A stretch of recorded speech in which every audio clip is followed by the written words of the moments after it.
I'm about to cook supper tonight and I wanted to take you along with me and share a recipe with you. This is parsnip stew, and this is a recipe that a lady shared with me several years ago at a place that I worked. And at first I was a little bit kind of skeptical because I had never really even heard of parsnips at that point, and I thought this stew sounds kind of strange. But after I tried it, I loved it. I used to make this all the time, and I probably haven't made this in 3 or 4 years. This recipe is easy, but it's very hearty. It tastes good, but it also is a little bit different because it uses parsnips, and so it's nice to have a recipe to just kind of change things up every now and then. I really enjoy recipes that are easy, that just use good, clean ingredients, but also sometimes that are a little bit different because I tend to use a lot of the same recipes just in a rotation, and over time you start to get a little bit tired of the same old thing, and it's nice to have something that's a little bit different.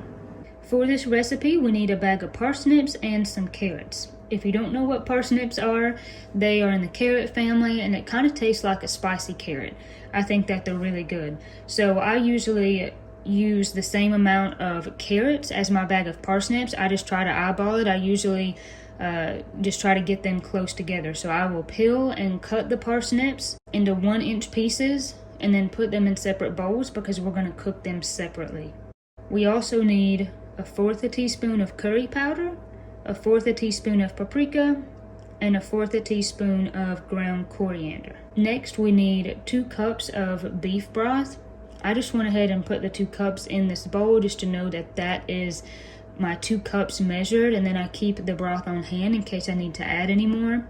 Then we need 2 boneless, skinless chicken breasts. You could probably add more chicken if you would like.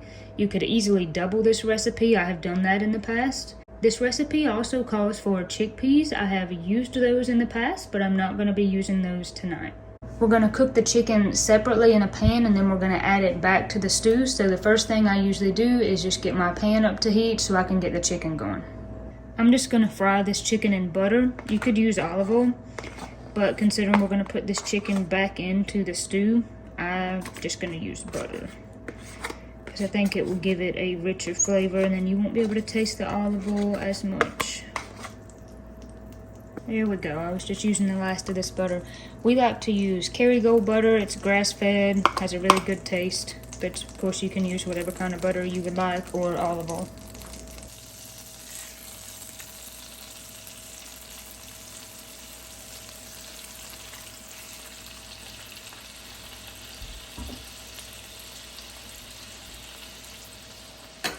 For the chicken, I don't do a lot of seasoning because I want the stew to have the flavor of the curry and the coriander and the paprika. So I usually just salt and pepper the chicken, and that's all.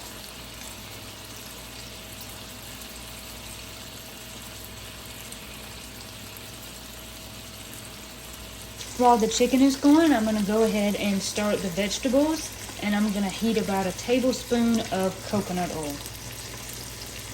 I really like using coconut oil in this recipe because it just kind of adds to the unique flavor of this stew. So I would suggest using the coconut oil. To this coconut oil, I will also add about a tablespoon of butter and just let them melt together.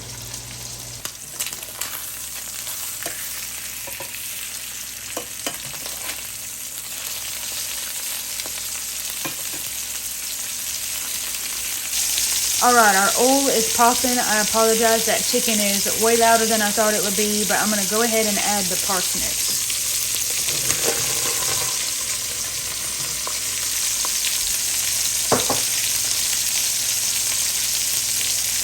We're going to cook these about 5 minutes. We just want them to start to get brown.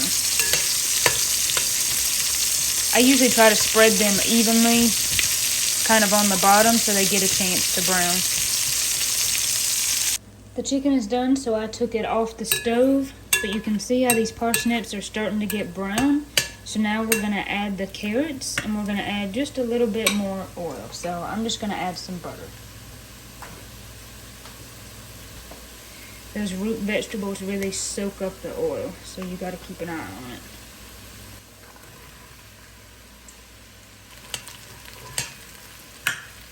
Now we're going to let the carrots and the parsnips cook about 8 or 10 minutes.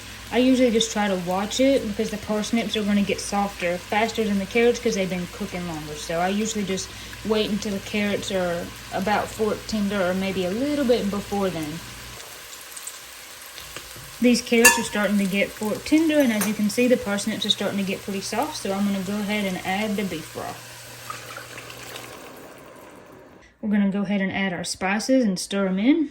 If you were going to use chickpeas at this point, this is when you would add the chickpeas. Then I like to salt the veggies pretty well. Root vegetables do good with a lot of salt.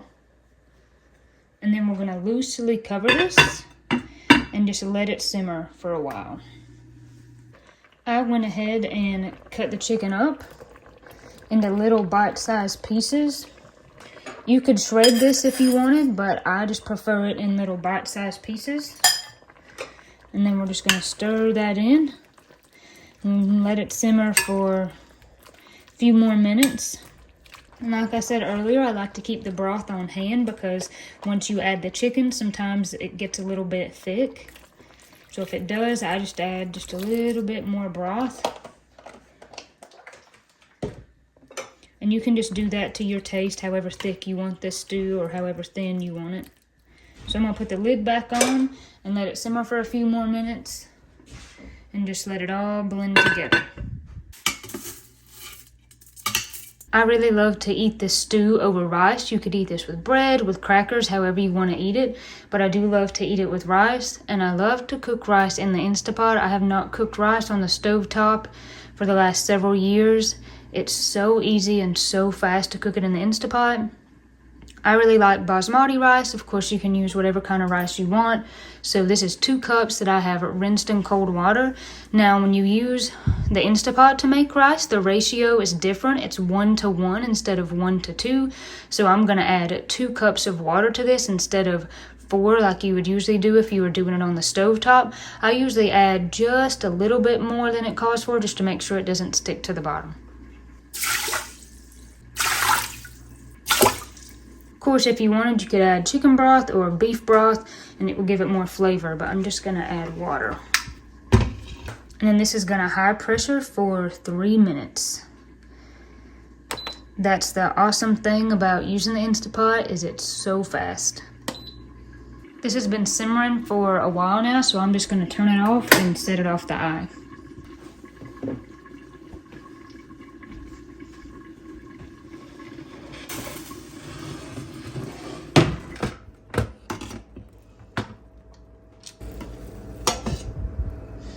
You can see how kind of sticky this rice turns out. Turns out very tasty.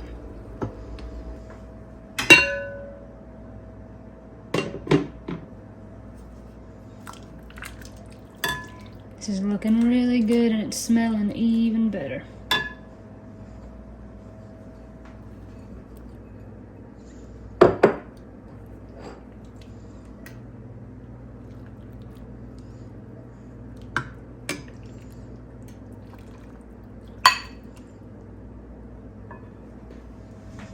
So it's ready. I'm excited to try this. This is what it looks like.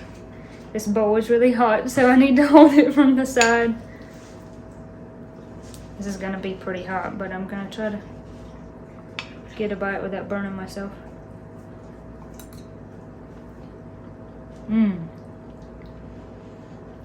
That is very tasty. Because of the parsnips and the curry, it has like a kind of a really sweet flavor, and so it's a little bit different than traditional stews, but I'm really pleased with it. I think that it turned out really good. So I'm going to end the video here so Austin and I can eat our stew. I will leave the full recipe in the description below. Thank you for watching as always. We appreciate each and every one of you. God bless you, God keep you, and I will see you on the next video.